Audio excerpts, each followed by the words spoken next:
하나님 말씀 보겠습니다. 하나님 말씀은 시편 18편 1절 보겠습니다. 하나님 말씀은 시편 18편 1절입니다.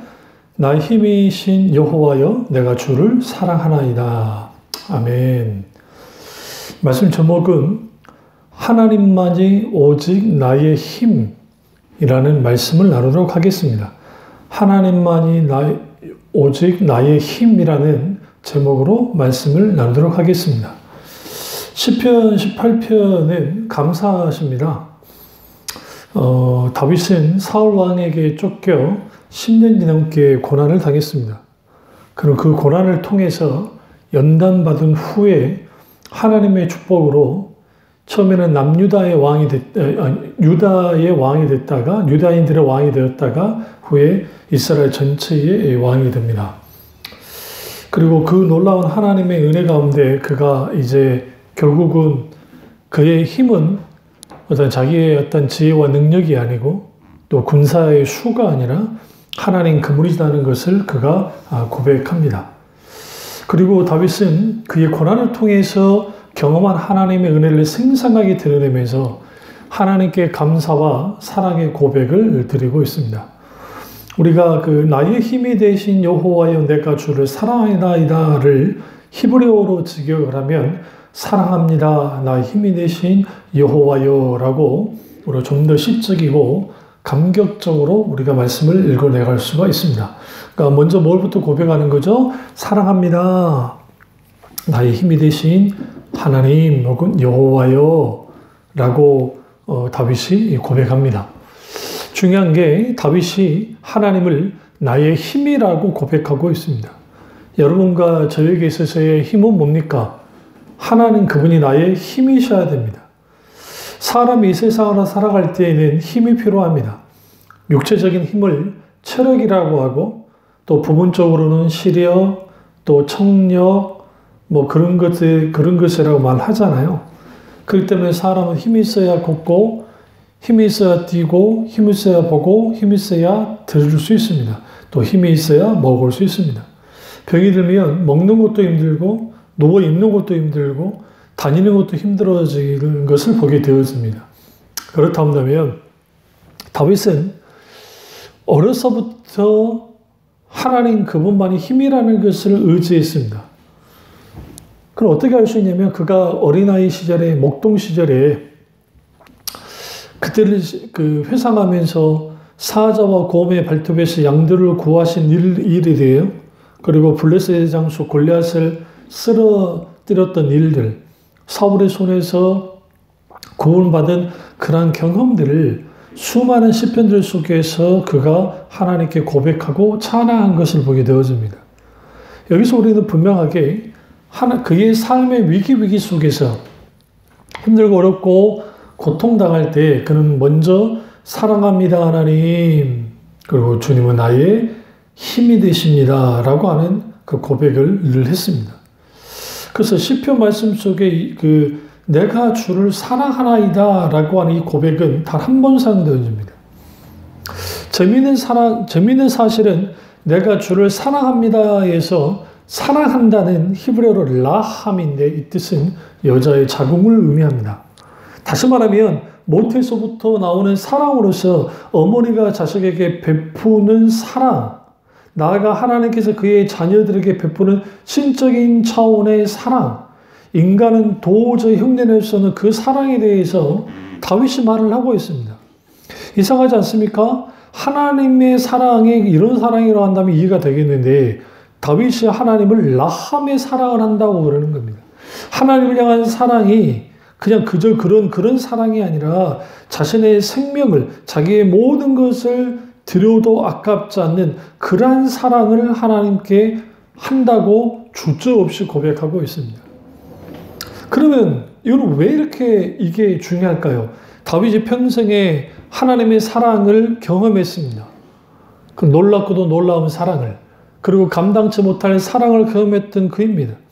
그러니 당연히 그 하나님의 사랑, 용서하는 사랑, 위로하는 사랑, 붙드시는 사랑, 때로는 나를 책망하시는 그런 놀라운 사랑, 나를 이끄시고 내게 힘주시고 나를 좀 더 아버지의 의의 길로 인도하는 그런 놀라운 하나님의 사랑을 그가 경험했기 때문에 하나님, 내가 라함의 사랑으로서 주님을 사랑합니다 라고 그가 고백하고 있습니다. 이것은 단순히 어떤 그 인간적인 차원의, 그러니까 단순히 내가 그냥 하나님을 사랑합니다 라는 차원은 아니고 어머니의 자궁과 같은 정말 내가 조건 없는 하나님 그분만을 내가 사랑한다고 그렇게 고백하고 있습니다. 여기에서 사랑과 힘 사이에 신비로운 함수 관계가 형성되어지는데, 내가 누군가를 사랑할 때 우리는 상상하지 못할 힘이 생깁니다. 그러니까 연애 초기에 연애를 막 하게 되어지면 그 먼 거리도 그렇게 데려다주고 그리고 같이 있고 싶어서 안다라는, 그게 모두가 사랑 때문에 그런 거 아닙니까? 근데 우리가 이 다윗의 이 고백이 왜 위대한 고백이냐면, 예수님께서 그 베드로, 세 번 부인했던 베드로에게 이제 주님이 그 갈릴리 호수에 나타나셔서 주님이 이제 바요나 시몬아 네가 나를 사랑하느냐고 그 요한복음 21장에서 주님이 이제 계속 묻지 않습니까? 그러니까 그 세 번 물으실 때에 그 베드로의 고백과 베드로의 사랑 고백과 예수님의 사랑 물음에 좀 차이가 있습니다. 그러니까 첫 번째 주님이 바요나 시몬아 네가 나를 사랑하느냐 할 때에 네 제가 주님을 사랑합니다 라고 그가 고백합니다. 근데 주님이 말했던 먼저 앞에 있는 사랑은 네가 나를 아카페 사랑을 하느냐 희생적이고 무조건적인 사랑을 하느냐 라고 하니까 주님 나는 필레오 우정적인 사랑을 합니다 라고 합니다. 두 번째 예수님이 또 묻죠. 네가 나를 아카페 사랑하느냐? 그러니까 베드로가 이렇게 말합니다. 저는 필레오 사랑합니다. 주님이 내가 사랑을 아시지 않습니까? 그러니까 마지막 세 번째 예수님이 이렇게 말합니다. 네가 나를 필레오 사랑하느냐? 라고 하니까 예 주님 제가 필레오로 사랑합니다. 여기서 우리가 헬라 철학에서는 사랑을 이제 크게 그 네 개로 나누는데요. 하나는 아카페 우리가 잘 아는, 두 번째는 우정의 사랑, 그게 필레오, 그 다음에 스톨게, 부모 자식 간의 사랑, 그 다음에 이제 남자와 여자의 사랑, 에로스의 사랑으로 나눕니다. 그런데 그러니까 히브리적인 그러한 철학 혹은 신학 사상 속에서의 사랑이라는 것은 단순히 뭐 희생적인, 그러니까 남자와 여자의 에로스 사랑 따로 있고 또 뭐 정신적인 사랑 따로 있고 막 그렇게 나누지 않습니다. 왜 그러냐면 이 모든 것을 총괄합니다. 그래서 그 아가서만 해도 하나님과 이스라엘 백성의 사랑, 하나님과 하나님의 사람들과의 사랑, 그러니까 술람의 여인과 솔로몬의 사랑을 남녀의 사랑 속에서 빗대어 말합니다. 그런데 히브리적인 어떤 관점에서의 사랑은 철저하게 실제적입니다. 관계적입니다. 그러니까 다윗이 라함의 사랑을 할 수 있었다고 고백할 수 있었던 가장 힘의 배경은 뭐냐면 그 하나님의 무조건적으로 모든 것을 그는 사랑을 하셨고 그도 기꺼이 그 사랑을 한다고 고백을 하는 겁니다. 그리고 그 라함의 사랑 속에서 결국은 상상하지 못할 힘들이 나오기 시작했죠. 그래서 원수를 이기고 정말 하나님 그분만을 의지하고 주님이 원하는 주님의 뜻을 이루는 그런 사역을 잘 감당했던 사람이 다윗입니다. 그렇다고 한다면 베드로의 사랑은 그럼 잘못된 것인가? 그렇지 않습니다. 그러니까 베드로는 이전에는 내가 사랑한다, 주님을 사랑한다 라고 했죠. 근데 거기에는 조건이 많이 붙었어요. 어떤 조건이 있었냐면 예수님께서 이제 메시아로서 왕이 되시면 내가 우정숭, 자종숭 할 수 있지 않을까라고 하는 그런 야망과 탐심을 가지고 주님을 사랑했습니다. 그리고 다른 사람은 다 버려도 자기만은 버리지 않고 주님을 지키겠다고 하는 생명 거는 사랑에 대해서 그가 서슴없이 드러냈었습니다. 그러나 막상 이제 예수님이 잡히시고 데이트산 뜰에 잡혀갔을 때 그가 그 사환의, 그 어린 사환의 말 한마디에 그가 예수님을 부인하는 사랑을 거절하는 그러한 일들을 했었던 사람입니다. 이를 통해서 인간 스스로가 하나님을 내 능력과 내 방법과 내 힘으로 사랑한다라고 말은 할 수 있을지 모르지만 실제로 하는 것이 불가능합니다. 그럼 어떤 사람이 하나님의 사랑을 가지고 그 사랑으로 하나님을 사랑할 수 있느냐? 전적인 하나님 은혜와 전적인 하나님의 사랑을 맛본 사람들입니다. 결국은 베드로가 모든 것이 무너졌고 예수님을 심지어는 저주까지 하면서 부인했던 그가 결국은 예수님의 곁을 떠나지 않고 부활하신 예수님과의 만남을 갖게 되어집니다. 그리고 그가 할 수 있었던 것은 결국은 주님을 사랑하는 거예요. 근데 그 사랑이 내가 우정적으로 친구로서 주님 사랑합니다 라고 그가 그렇게 나온 겁니다. 예수님은 이것에 대해서 문제 삼지 않으셨어요. 여기서 중요한 것은 아카페 사랑 아주 숭고하고 필레오 사랑 절급하고 그것은 헬라 철학에나 있는 것이지 사실상 그 성경의 세계 속에서는 그 사랑의 구분을 굳이 하지 않습니다. 만약에 그렇다고 한다면 술람이 여인과 솔로몬의 사랑은 가장 저급한 사랑이어야 됩니다. 왜냐하면 에로스의 사랑을 가장 저급한 것으로 헬라 철학이 하기 때문에 그렇습니다. 그러나 그렇지 않습니다.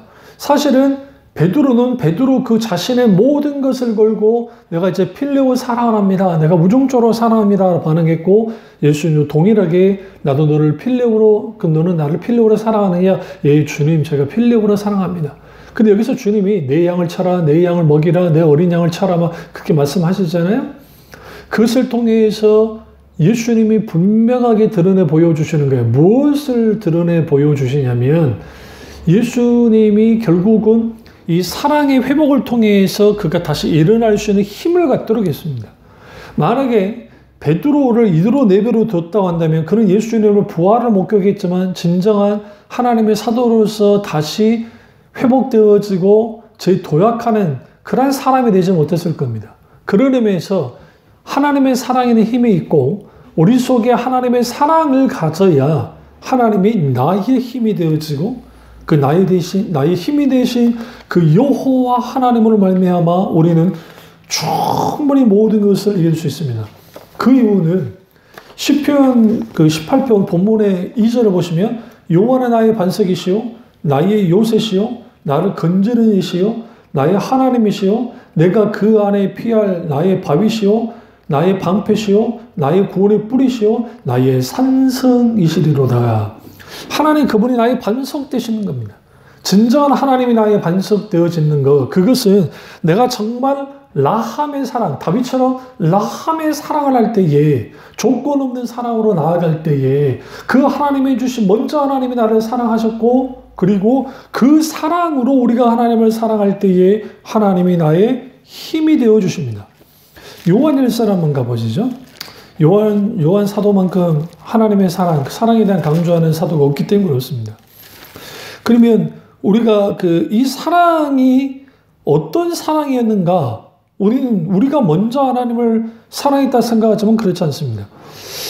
요한 1서 4장 9절을 보시면 하나님의 사랑이 우리에게 이렇게 나타난 바 되었으니 하나님이 자기의 독생자를 세상에 보내시고 그로 말미암아 우리를 살리려 함이심이라. 사랑은 여기 있으니 우리가 하나님을 사랑한 것이 아니요 하나님 우리를 사랑하사 우리 죄를 속하기 위하여 화목제물로 그 아들을 보내셨습니다. 그러니까 사랑하는 자들아 하나님이 이같이 우리를 사랑하셨은즉 우리도 서로 사랑한 것이 마땅하도다. 여기서 서로 사랑이 마땅하도다 라는 의미 속에는 하나님의 사랑을 포함하는 거예요. 이미 그 하나님의 사랑을 가진 너희들은 마땅히 서로 사랑해야만 된다. 그러면 누가 먼저 사랑했습니까? 우리가 먼저 사랑했습니까? 아니요. 하나님이 먼저 사랑했습니다. 다윗을 누가 먼저 사랑했습니까? 하나님이 먼저 사랑했습니다. 하나님이 모든 것을 걸고 사랑하셨기 때문에 다윗도 똑같이 모든 것을 걸고 하나님을 사랑했습니다. 그렇다 한다면 하나님이 나의 힘이 되시려면 진정한 나의 유일한 힘이 되시려면 그럼 어떻게 해야 되는가? 첫째로 하나님에 대한 사랑이 식어지면 안 됩니다. 우리의 그리스도인의 힘의 원천은 하나님의 사랑에서 나옵니다. 그래서 우리는 먼저 하나님이 나를 얼마나 사랑하셨는지 어떻게 사랑하셨는지에 대해서 우리는 기억해야 되고 떠올라야 되고 그것을 붙들어야만 합니다.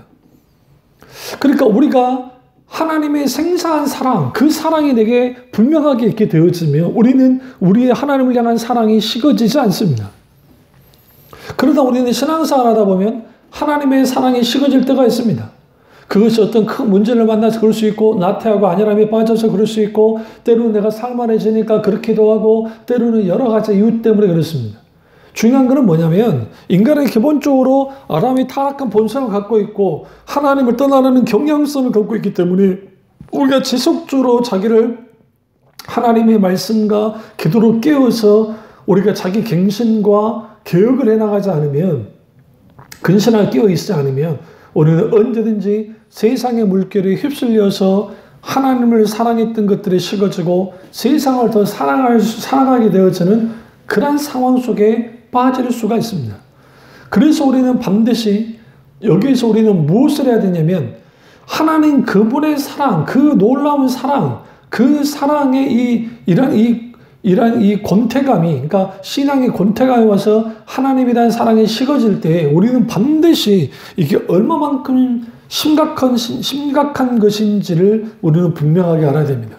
그러나 너무나 많은 교인들이 이것을 심각하게 여기지 않는 것이 문제인 거예요. 요한계시록 한번 보시죠. 요한계시록 2장 4절을 보시면, 그러나 너를 책망할 것이 있나니 너의 처음 사랑을 버렸느니라. 여러분, 이게 굉장히 문제인 게, 처음 사랑을 버렸다. 그리고 5절을 보시면 어디서 떨어진지를 생각하고 회개하여 처음 행위를 가져라. 만일 그렇지 아니하고 회개하지 않으면 내가 네게 가서 내 촛대를 그 자리에서 옮기리라. 이 촛대는 하나님의 임재를 상징하거든요. 하나님의 임재가 거둬지는 거예요. 영광의 임재가. 그러면 교회가 교회되지 못하잖아요. 이게 에베소 교회의 현실이었어요. 우리는 어떠합니까? 우리 속에 하나님에 대한 사랑이 얼마나 있습니까? 여러분이 하나님을 만났을 때의 그 첫사랑을 얼마만큼 유지하고 있습니까? 그러니까 우리가 하나님에 대한 사랑이 식어지면 하나님이 나의 힘이 되지 않아요. 그러니까 하나님이 내게 힘이 되지 않으니까 다른 힘들 만한 걸 찾아요. 그래서 도울 힘이 없는 방백들을 의지하지 말라고 성경이 잠언서에 말하잖아요. 그러니까 사람을 의지하고 환경을 의지하고 돈을 의지하고 자기 건강을 의지하고 뭔가를 의지하면서 사는 거야. 의지하면서 살고 살만해진 것 같은데 인간은 기본적으로 한계가 있고 모든 것은 끝이 있기 때문에 이 모든 것이 아무것도 아닌 게 되어졌을 때 거기서 심각한 문제가 발생되어지는 거예요. 어떤 심각한 문제가 발생되어지냐면 그게 나를 지켜주지 못하더라는 거예요. 그러면 우리가 많은 사람들이 하나님에 대한 사랑이 왜 이렇게 식어질까? 그것은 습관적인 신앙생활을 하고 우리가 어떤 그 과정 뭐라고 합니까? 대부분의 어떤 신앙생활 해나갈 때에 형식적이고 의식적이고 그렇게 신앙생활을 하든지 하나님과 친밀한 교제가 없고 하나님과의 하나님을 깊이 알고 사랑하는 신앙의 본질을 위해 깊이 서지 못하게 되어지면 우리는 필연적으로 이 정도면 됐다라는 생각을 하게 될 때 우리는 신앙이 뒤로 물러남의 상태에 빠지고 권태감에 빠지게 됩니다. 신앙의 권태감에 빠지게 되어지면 이전에는 그렇게 교회가 좋고 예배드리는 게 좋고 하나님과 관계된 게 좋았던 것들이 이제는 실증이 나는 거야. 그래서 거기에 영혼의 실증이 생기고 그 영혼의 실증 속에 반드시 있게 되는 게 뭐야? 거기에 게으름이 나타나게 되고 당연히 하나님에 대한 사랑이 식어집니다. 그래서 우리는 반드시 하나님 그분이 나의 유일한 힘이시라면 반드시 우리는 하나님에 대한 사랑이 회복돼야 됩니다. 그 사랑을 누리며 살아야 됩니다. 하나님의 사람들은 끝없이 하나님의 사랑을 누리며 살았습니다. 그럼 우리는 어떻습니까? 반드시 그 사랑을 누리며 살아야 됩니다. 이게 굉장히 중요합니다. 두 번째는 하나님과의 실제적인 사랑의 관계를 가져야 됩니다. 그러니까 하나님에 대한 사랑이 식어졌으니까 이 식어진 것을 회복해야 되고 실제적인 사랑의 관계. 그래서 우리가 하나님을 사랑한다 할 때에는 뭐와 관계가 있냐면 하나님을 아는 것과 관계가 있습니다. 호세아 6장 6절 한번 가보시죠. 성경 같이 찾겠습니다. 구약 성경입니다. 호세아 6장 6절. 나는 인애를 원하고 제사를 원하지 아니하며 번제보다 하나님을 아는 것을 원하노라. 여기서 인애를 원하고 하나님을 사랑해서 원하고 제사를 원치 않으며 번제보다 하나님을 하는 것을 원한다 라고 주님 말씀하십니다. 이게 왜 이렇게 이게 중요하냐면 하나님을 아는 것과 하나님을 사랑하는 것은 같이 갑니다. 같이 가야만 합니다. 그 하나님이 제사를 원치 않고 번제를 원치 않는다는 것은 제사와 번제가 잘못됐기 때문이 아니에요. 제사와 번제는 하나님이 만드신 겁니다. 하라고 하신 겁니다. 그러니까 굉장히 소중하고 귀한 거죠. 중요한 것은 뭐냐면 하나님을 사랑하고 아는 것이 없이 하는 모든 것들이에요. 이게 굉장히 심각하다는 거죠. 이게 아주 문제가 있다는 겁니다. 그래서 우리는 반드시 하나님 그분의 사랑을 원하고 제사를 원치 아니하며 번제보다 하나님 하는 것을 원한다고 하는 이 말씀이 어떤 의미인지를 알아야 돼요. 우리가 하나님 그분을 알고, 그러니까 사랑해야 하나님을 알게 되고, 하나님을 알아야 하나님을 사랑해요. 그러니까 하나님을 아는 만큼 사랑한다고요. 하나님을 사랑하는 만큼 알게 되어지면 이건 다 선순환 되어지는 겁니다. 근데 하나님을 사랑하지 않는 사람은 하나님을 알 수 없습니다. 여기서 안다는 것은 지식과 정보로서 안다는 것이 아니라 경험하여 하는 것을 말합니다. 히브리어는 야다, 헬라어로는 기노스코라고 하는 그런 헬라어 단어가 사용되어져 있는데요. 그러니까 그렇게 하나님을 아는 겁니다. 이 알음이 굉장히 중요한 거예요. 근데 여기서 중요한 거는 사랑은 관계적이라는 겁니다. 일방적이지 않다는 겁니다. 하나님은 우리를 일방적으로 사랑해 주시죠. 예. 왜? 조건 없는 사랑을 하신 분이니까. 근데 인간에게 사랑을 거부하는 거예요. 너무나 많은 사람들이 하나님의 사랑을 거부할 때 있습니다. 그러니까 그 사랑을 거부하다 보니까 어떤 문제가 발생되어지냐면 하나님 그분이 내게 필요롭지 않은 거예요. 그러니까 많은 사람들이 하나님을 믿지 않는 것은 하나님이 필요롭지 않아요. 물론 때로는 어떤 한 신으로서 하나님이 필요할 때가 있죠. 그래서 신에게 하나님이라는 존재에게 빌기도 하고 또 교회 안에서도 하나님을 수단으로 여기고 뭔가 자기가 뭔가 하는 것을 채우는 뭔가 그것에 대해서 그 해결해 주는 그런 해결자로서의 하나님, 뒷받침해 주는 하나님 정도를 이해할지 모르지만 하나님은 전적으로 사랑하고 하나님만이 나의 유일한 목적이자 유일한 힘으로서 그분만을 의지하지 않는 것이죠. 그러니까 구약의 선지자를 들어보시면 선지서들 하나님이 계속적으로 하나님만이 다른 것을 의지하는 것에 대해서 책망하십니다.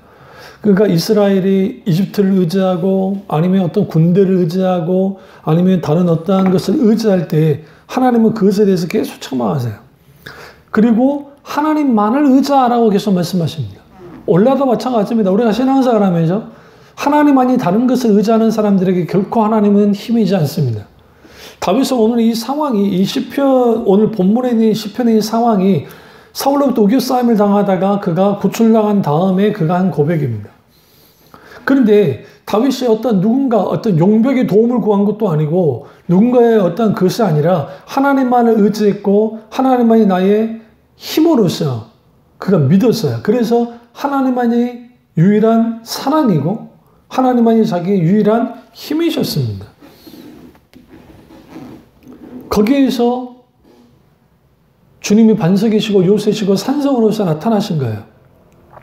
그래서 여러분 하나님과의 관계 속에서의 사랑이 가장 중요한 건 뭐냐면 사랑의 관계의 깊이가 깊어질수록 하나님과의 거리감이 좁혀져요. 그러니까 모든 인간은 하나님과 거리가 떨어져 나가 있습니다. 왜 그러냐면 하나님은 거룩하신 하나님이시고 어떤 죄도 없으시는 완전한 하나님이기 때문에 그 하나님을 가까이 하는 거 안 됩니다. 그러나 예수 그리스도께서 십자가 못 박히고 죽으심을 통해서 휘장을 찢으시잖아요. 위에서부터 아래로 찢었다 있지 않습니까? 성경에 보시면 예수님이 운명하실 때 십자가에서 이게 뭡니까? 누가 찢었습니까? 하나님이 찢으셨어요. 성소와 지성소는 어떤 차이입니까? 지성소는 대제사장만 1년에 한 번씩 그것도 그냥 기어서 막 방울 달고 들어가서 잘못하면 죽을 수 있는 그러한 두려운 곳이기도 하고 하나님의 임재가 있는 곳이었어요. 그리고 성소는 뭐 이제 그 성전 봉사하는 사람들이 성전에 들어와서 거기에 뭐 진설병 떡을 갈고 촛불을 관리하고 불을 관리하고 했잖아요. 그런데 그 휘장이 찢어졌다는 것은 뭐냐면 하나님께서 모두 막힌 담을 허시고 하나님 인간과 실제적인 관계 가운데 나오신 거죠. 그러니까 우리는 마당 뜰만 밟는 예배가 아니라 하나님의 지성소로 들어가는 예배를 하나님께 드릴 수 있어야 되고, 그것이 가장 가능한 것은 뭐냐면 하나님과 깊은 사랑의 관계를 갖는 사람들이 그래 했다는 거야. 그래서 우리는 반드시 하나님과 사랑의 깊은 관계 속에 들어가게 될 때 하나님을 만나게 돼요. 그리고 그 만나는 그 하나님, 경험하는 하나님, 그 하나님이 우리의 삶 속에서 사실적, 실제적 경험하고 그 알게 된 하나님을 사랑하게 되고, 그 사랑하게 된 하나님을 전적으로 신뢰하고, 그 하나님을 신뢰하는 만큼 하나님을 의지하고, 하나님을 의지하는 만큼 하나님께 의탁하고, 하나님께 의탁하는 만큼 순종하는 거예요. 다윗이 그랬습니다. 다윗이 생생한 하나님의 사랑을 경험했죠. 그러니까 그는 생생한 하나님에 대한 사랑을 했던 사람입니다. 어떤 고난이 와도, 어떤 문제가 와도, 어떤 역경이 와도 하나님만을 의지했어요. 그의 군사수가 적을 때도 하나님 의지했고요.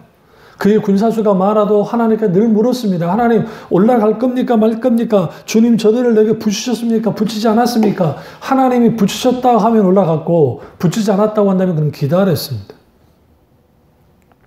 왜 그랬을까요? 결국은 하나님 그분이 그의 유일한 모든 것이었고, 그러니까 유일한 이유이자 목적이셨고, 하나님의 모든 것이기 때문에 그랬습니다. 다윗 인생의 반 이상을 전쟁터에서 살았습니다. 그가 사실상 만난 하나님은 어린 시절에는 목자이신 하나님을 만났었지만, 그냥 사실은 그는 골리앗을 쳐 죽이고 난 다음에 만군의 여호와 차바오트의 하나님, 그 하나님을 경험하면서 살았습니다. 당연히 하나님 그 전쟁터에서, 생사가 오가는 전쟁터에서 하나님 그분이 자기를 도우시고 함께 하시고 산성으로서 요새로서 그를 지키시고 이끄시는 그러한 하나님이셨기 때문에 그는 여호와는 나의 힘이십니다 라고 그는 고백합니다. 단순히 하나님이 그를 지켜줬고 어떠한 역사를 했기 때문이 아니라 하나님 그분이 자기를 얼마나 사랑하시는지, 그리고 다윗이 하나님을 라함의 사랑으로서 그가 깊이 하나님을 사랑했기 때문에 하나님 그분은 그에게 있어서 반석이시요 요새시요 건지신 하나님이요 피할 밥이요 방패요 구원의 뿌리요 산성이셨던 하나님입니다. 근데 참 재미있는 것은 다윗이 제일 먼저 노래한 게 여호와는 나의 반석이시다라는 겁니다. 반석은 의미하는 바가 뭘까요? 의지하는 대상, 피할 대상이라는 거예요. 요새는 난공불락의 성을 의미합니다. 그러니까 주님은 나의 유일한 의지의 대상이시오. 피할 뿐이라는 거예요. 하나님께 피한다는 거죠. 난공불락의 성도 물과 양식이 없으면 무너지고 맙니다. 근데 그 하나님은 건지시는 자라고 표현하죠. 구출하는 자라는 의미입니다. 구원하시는 자라는 의미를 갖고 있고, 그 다윗은 수많은 위협 속에서 하나님이 극적으로 탈출시키시고 구출하셨던 경험을 갖고 있었습니다. 마찬가지로 하나님 이스라엘 백성들을 애굽의 억압에서 주님이 구출시켰습니다. 오늘날 우리도 마찬가지입니다. 우리 속에는 수많은 인생에 억압되어진 것들이 있습니다. 그로부터 구출받기를 원하십니까? 그렇다고 한다면 하나님 그분만이 나의 유일한 이유이자 목적되어지고 힘이셔야 됩니다. 그게 가능하려면 우리는 다윗처럼 라함의 사랑으로 나아가야 되고 전적으로 주님을 사랑해야 됩니다. 그렇게 하나님께 사랑할 때 하나님께서 우리를 억압하는 것들로부터 주님이 해방시켜 주십니다. 환난과 고통과 죄로부터 주님이 자유케 해주시죠. 근데 참 재미있는 것은 뭐냐면 나의 하나님이시요라고 할 때 이 나의 하나님, 이것은 그 헬라어로 엘리입니다. 엘리. 근데 여기서 엘은 하나님의 신명칭이에요. 그러니까 하나님 이름인데 또 하나의 의미 속에는 강하다는 의미를 갖고 있습니다. 그게 뭐냐면 나의 하나님 할 때는 하나님이 나의 강한 힘이 되어주십니다 라고 우리가 원어적으로 읽어 나갈 수 있습니다. 그러니까 하나님이 나의 강한 힘이 되어주시는 거예요. 죽을 수밖에 없는 수많은 위기 속에서 하나님이 하나님의 팔로 그를 지키시고 보호하시고 인도해 주셨고, 그래서 그 하나님이 그의 진정한 뭐가 되셨느냐? 반석이 되셨죠. 그리고 주님이 그의 구원의 뿔이 되십니다. 구원의 뿔은 힘과 능력을 산적하여 그 주는 방패가 되신 거죠. 도움과 보호와 구원이 되셨습니다. 그래서 여러분, 우리는 나의 하나님이라는 이런 표현, 이게 그 시편 18편을 보시면 나의 하나님, 나의 하나님, 그 나의 하나님이란 표현이 반복적으로 나와요. 그러니까 그 왜 그러냐면 그만큼 하나님이 그와 가까운 사이였다는 겁니다. 우리가 하나님 그분을 향한 우리의 사랑이 늘 뜨겁게 살아가는 삶을 살기 위해서는 삶 속에서 인격적으로 하나님을 경험하고 체험하고 하나님 그분을 만나야만 합니다. 그래서 우리가 하나님 그분의 생생하게 내 삶 속에서 깊이 경험하고 그 사랑을 맛보고 그 하나님을 깊이 사랑하는, 그리고 그분과의 친밀한 교제를 나누는, 하나님을 알고 사랑하는 신앙의 본질 가운데 깊고도 깊은 친밀한 교제 가운데 나아가게 될 때 그 하나님은 단순히 성경에서 갇혀있는 과거에 머물러 있는 하나님이 아니라 오늘도 살아서 역사하시는 하나님으로서 우리와 함께 하십니다. 지식적이고 이론적이고 교류에 갇혀있는 하나님이 아니라 우리의 삶 속에 생생하게 성령님의 조명과 성령의 역사 가운데 함께 하시고 역사하는 하나님이십니다. 그러니까 오늘날 신앙 가운데 우리가 굉장히 경계해야 될 게 관념적인 신앙, 머릿속에서만 모든 신앙을 해버리는 것, 지식적인 신앙, 관념적인 신앙, 그 주지주의, 소위 성경을 그렇게 그냥 지식으로만 그래 받아도 끝내버리는, 그리고 그뿐만 아니라 이제 소위 문자주의에 빠져서 또 잘못된 신학, 은사 중주론에 빠져서 더 이상 하나님의 기적적인 역사가 오늘날의 시대 성경 완성과 함께 없어졌다고 하는 이런 일련의 모든 것들을 갖게 되어지면 살아서 역사하시는 하나님을 경험하지 못합니다.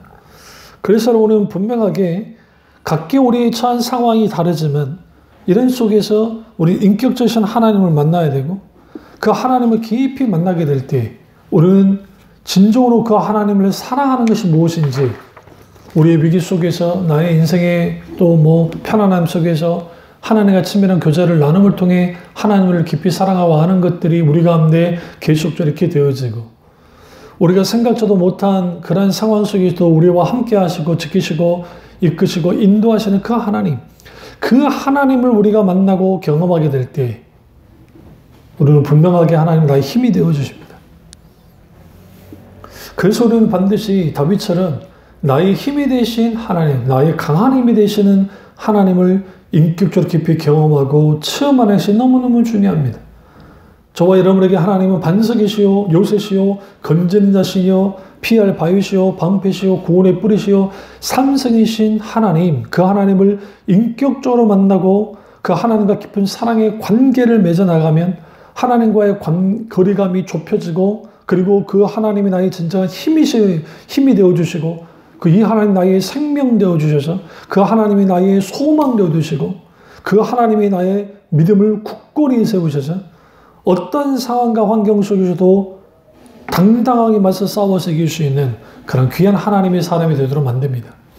우리 이 사실을 알고 하나님만이 나의 힘이 되어지기를 우리는 하나님께 간절히 구하고, 그러기 위해서는 하나님을 깊이 사랑해야 되고, 하나님과 사랑의 관계, 식어진 사랑이 회복되어지고 하나님과 깊은 사랑의 관계 속에 들어감을 통해서 진정한 하나님만이 나의 힘이시고 요새시며 반석이시며 피난처가 되어주시는 그런 놀라운 은혜가 저와 여러분의 있기를 주님으로 축원합니다. 기도하겠습니다.